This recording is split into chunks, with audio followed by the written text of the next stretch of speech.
Hello बच्चों, chemistry class में आपका स्वागत है और मैं हूं आपका केमिस्ट्री टीचर सतीश श्रीवास्तव। आज मैं आपके लिए जो टॉपिक स्टार्ट कर रहा हूं और वो है मैकेनिकल और kinetic properties of colloidal state. कोलाइडी अवस्था के यांत्रिक या गतिज गुणधर्म। तो फिर स्टार्ट करते हैं हम अपना टॉपिक। तो देखो, कोलाइडल स्टेट की ऐसी प्रॉपर्टीज जो कि कोलाइडल पार्टिकल के मोशन या मूवमेंट से रिलेटेड होती हैं, उनको बोला गया है मैकेनिकल और काइनेटिक प्रॉपर्टीज। समझ गए बच्चों कि कोलाइडी अवस्था के ऐसे गुणधर्म जो कि कोलाइडी कणों की गति से संबंधित हैं, उनको बोला गया है यांत्रिक गुणधर्म। इन्हें 3 टाइप्स में डिवाइड किया गया है। एक तो होता है ब्राउनियन मोशन, दूसरा है सेडिमेंटेशन और तीसरा क्या है, डिफ्यूजन। समझ गए ना। हम इन तीनों प्रॉपर्टीज को अलग अलग समझते हैं। सबसे पहले आते हैं ब्राउनियन मोशन, या इसी को बोलते हैं ब्राउनियन मूवमेंट। तो देखो, जो कोलाइडल पार्टिकल्स हैं वो पूरे डिस्पर्सन मीडियम में लगातार सभी डायरेक्शन में एक रैंडम मोशन शो करते हैं, एक जिगजैग मोशन शो करते हैं। तो इसी मोशन को या इसी मूवमेंट को ही क्या बोला गया है, ब्राउनियन मोशन।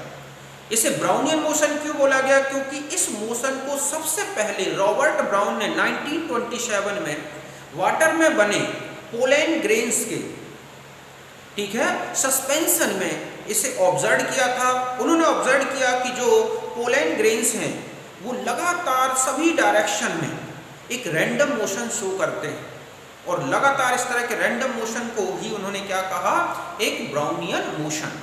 समझ गए ना। तो मैंने यही लिखा है कि the colloidal particles are moving a random in a, ठीक है, zigzag motion in dispersion medium which is called Brownian motion. इस तरह से डिस्पर्सन मीडियम में जो कोलाइडल पार्टिकल्स हैं वो जिगजैग मोशन में रहते हैं और इस तरह से एक रैंडम मोशन शो करते हैं। तो इसी को बोला गया है क्या, Brownian motion. This movement was first discovered by Robert Brown in 1927 in suspension of pollen grains in water, which move continuously, ठीक है, and randomly in all direction। तो इस तरह से इसको ब्राउनियन मोशन इसलिए बोला गया क्योंकि इसको सबसे पहले किसने डिस्कवर्ड किया था, रॉबर्ट ब्राउन ने। तो उनके नेम के बेस पर ही इसे क्या बोल दिया गया, एक ब्राउनियन मोशन। तो समझ गए बच्चों कि कोलाइडी कणों का अनियमित रूप से टेढ़ी मेढ़ी गति करना ही क्या है, ब्राउनी गति। इस गति को सबसे पहले रॉबर्ट ब्राउन ने 1927 में पराग कणों के जल में बने निलंबन में खोजा था, जो संपूर्ण निलंबन में अनियमित रूप से असतत गति करते रहते हैं। तो यहां तक बात समझ में आ गई होगी, आप इसे नोट करें।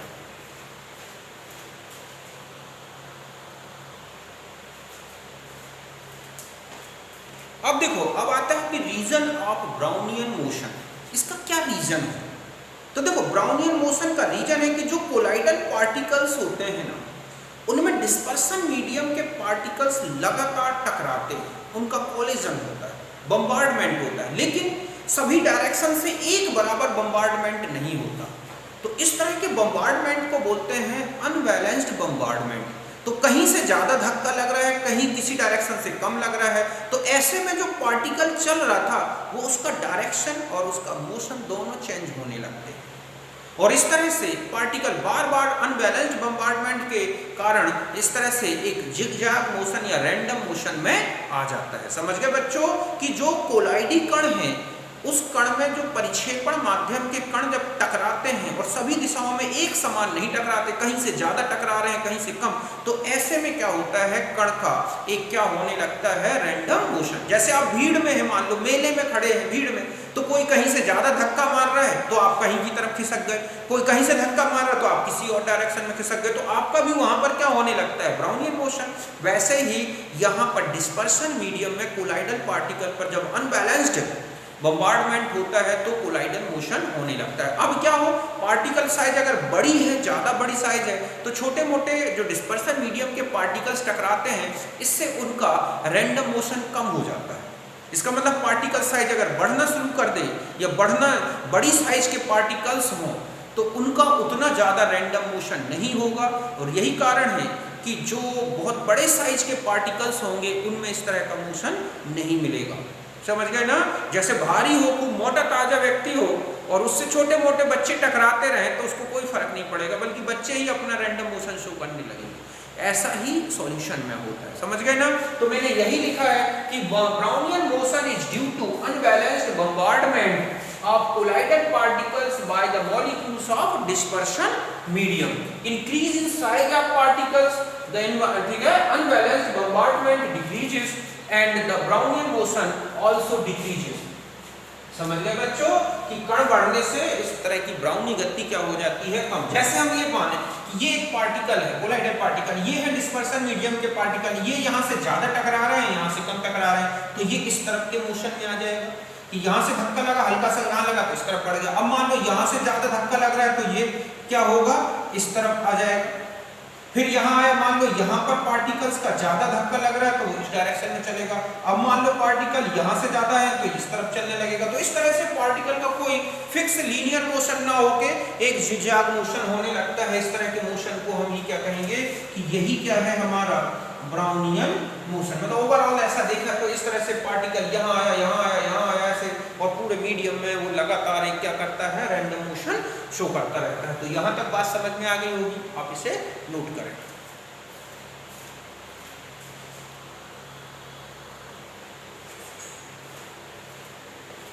अब देखो, अगर हम ब्राउनियन मोशन में इफेक्ट्स देखें कि किसका क्या इफेक्ट पड़ता है, तो हम इस तरह से शॉर्ट में याद कर सकते हैं कि speed of Brownian motion directly proportional to the charge repulsion, जो कोलाइडेड पार्टिकल्स में चार्ज होता है उसके रिपल्सन, ठीक है। अनबैलेंस्ड बम्बार्डमेंट, इनके तो डायरेक्टली प्रोपोर्शनल है, समझ गए बच्चों। कणों का जो आवेश प्रतिकर्षण है और उनके अनियमित या असंतुलित बम्बार्डमेंट, इसके तो समानुपाती है, डायरेक्टली प्रोपोर्शनल। और इनवर्सली प्रोपोर्शनल है पार्टिकल साइज और viscosity of medium. Particle size जितनी छोटी होगी उतना ज्यादा स्पीड होगी ब्राउनियन मोशन में। मीडियम की विस्कोसिटी जितनी कम होगी उतना ज्यादा ब्राउनियन मोशन होगा। क्यों? क्योंकि अगर विस्कस ज्यादा है तो पार्टिकल चिपकेंगे, वो जल्दी से दौड़ेंगे नहीं। अगर भारी पार्टिकल है, हैवी पार्टिकल है, तो भी मोशन कम हो जाएगा। अगर रिपल्सन ज्यादा है तो ज्यादा यहाँ वहां रिपेल्ड होंगे। उनमें अनबैलेंस्ड बम्बार्डमेंट ज्यादा है तो ज्यादा मोशन होगा। तो ये बढ़ने से ये बढ़ेगा, जबकि ये बढ़ने से ये घटेगा। अब चूंकि आप देखें कि लायोफोबिक जो कोलाइड्स होते हैं, एक तो उनमें अच्छा खासा चार्ज होता है जिससे वो काफी क्या होते हैं, ये रिपल्सन ज़्यादा मिलता है। दूसरा, उनकी साइज थोड़ा छोटी होती है जिसके कारण भी मोशन ज़्यादा मिलता है। मीडियम की विस्कोसिटी भी कम होती है, समझ गए ना? तो विस्कोसिटी अगर कम है तो ये मोशन ज़्यादा है। तो इस तरह से अगर विस्कोसिटी कम है तो मोशन ज़्यादा होगा। तो इस तरह की ये जो कंडीशंस है ना, ये किस में ज़्यादा मिलती हैं? लायोफोबिक कोलाइड्स में। उनकी विस्कोसिटी कम होती है, उनका पार्टिकल साइज जो है छोटा होता है। यही कारण है कि जो लायोफोबिक कोलाइड्स होते हैं ना, वो लायोफिलिक कोलाइड्स की अपेक्षा ज़्यादा ब्राउनियन मोशन शो करते हैं। ऐसा क्यों? क्योंकि जो लायोफिलिक कोलाइड्स हैं तो उनमें चार्ज लेस होते हैं, बहुत ही लो चार्ज होता है, काफ़ी बड़े साइज के होते हैं। मीडियम की विस्कोसिटी ज़्यादा होती है, तो जब ये विस्कोसिटी ज़्यादा होगी तो ऑटोमेटिक है ये कम हो जाएगा। तो इस तरह से अगर आपसे ऑब्जेक्ट आता है कि किसमें ब्राउनियन मोशन ज़्यादा मिलेगा, तो सीधा ध्यान रखना है और वो मिलेगा लायोफोबिक कोलाइड्स में ज़्यादा होगा। क्यों? क्योंकि उनकी विस्कोसिटी अगर ज़्यादा है, ठीक है, बहुत ज़्यादा हो, मतलब उनकी विस्कोसिटी ज़्यादा होती है एक डिस्पर्सन मीडियम से, जिसके कारण उनका ब्राउनियन मोशन कम हो जाएगा। लेकिन अगर ये कम है तो ये ज़्यादा हो जाएगा। तो ये कंडीशन हमें किस में दिखाई दे रही है? लायोफोबिक कोलाइड्स में। तो ये याद रखना है, यही सबसे इंपॉर्टेंट है। तो पहले आप इसे नोट करें।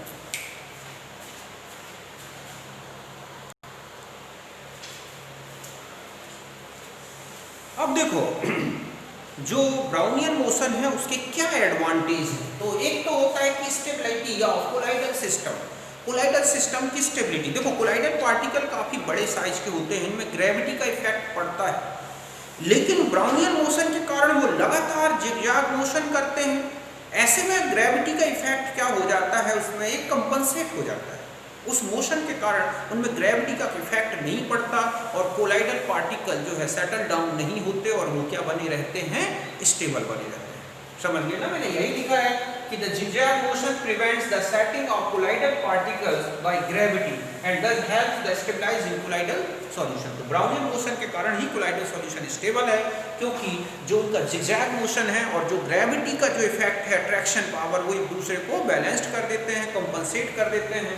समझ गए बच्चों कि कोलाइडल कणों की टेढ़ी मेढ़ी गति इन कणों पर गुरुत्वीय प्रभाव के कारण तल में बैठने से रोकती है, जिससे कोलाइडल अवस्था स्थायी बनी रहती है। तो ये इसका इम्पोर्टेंस है। इसके अलावा और भी कई इम्पोर्टेंस आए हैं इसके, जैसे डिटर्मिनेशन ऑफ अवोगाद्रोस नंबर, तो उसका एक मैथमेटिकल रिलेशन है जिसे अवोगाद्रो नंबर का डिटर्मिनेशन किया गया है। ऐसे determination of colloidal particle size, उसका भी डिटर्मिनेशन किया गया है। डिमॉन्स्ट्रेशन ऑफ केटीजी के जो पोस्टुलेट्स हैं कि वो भी एक तरह से मोशन करते हैं सभी डायरेक्शन में रैंडमली, तो उसका एक्सप्लेनेशन भी आराम से मतलब सीधा सीधा ब्राउनियन मोशन से किया जा सकता है। तो ये इसके क्या है एडवांटेज, तो आप इन्हें नोट करें।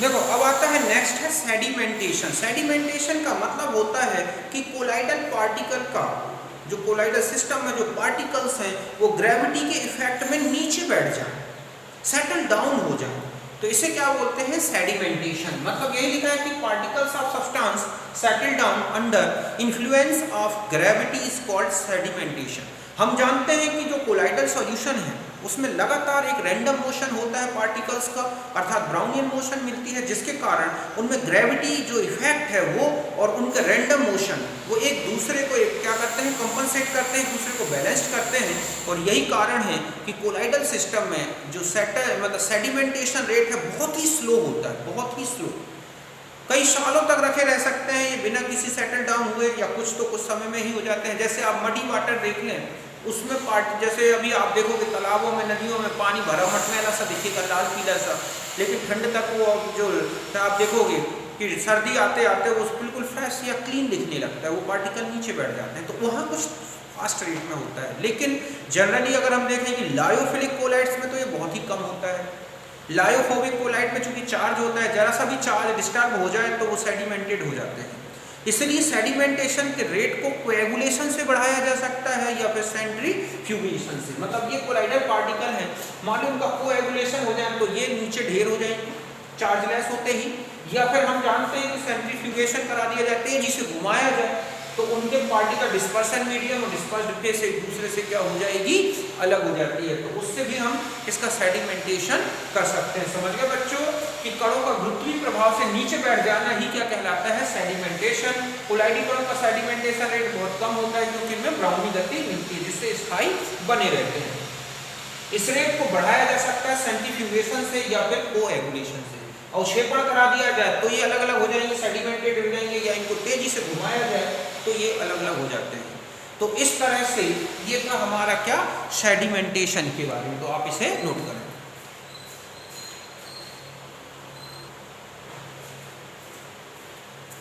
अब देखो अगर हम लास्ट प्रॉपर्टी देखें इनके मैकेनिकल की तो वो है डिफ्यूजन। तो डिफ्यूजन का मतलब होता है intermixing of matters without any external work, अपने आप मिल जाए, हम कोई वर्क ना करें, तो ये कहलाता है क्या डिफ्यूजन। अब आता है कि कोलाइडल सिस्टम में क्या होगा, तो कोलाइडल सिस्टम में जो डिफ्यूजन रेट है बहुत ही स्लो होता है। ऐसा इसलिए होता है क्योंकि कोलाइडल पार्टिकल एक तो साइज में बड़े होते हैं, उनका मोशन कम होता है, और ठीक है मतलब इनमें स्लो डाउन रेट डिफ्यूजन, इनका लार्ज पार्टिकल साइज और स्लो मोशन, ये दो रीजन हैं जिसके कारण इनमें रेट स्लो होता है। मतलब हम ये कह सकते हैं कि rate of diffusion molecular motion के तो डायरेक्टली प्रोपोर्शनल, मोशन ज़्यादा तो जल्दी डिफ्यूजन होगा, साइज बड़ी या विस्कोसिटी ज़्यादा तो ये कम होगा।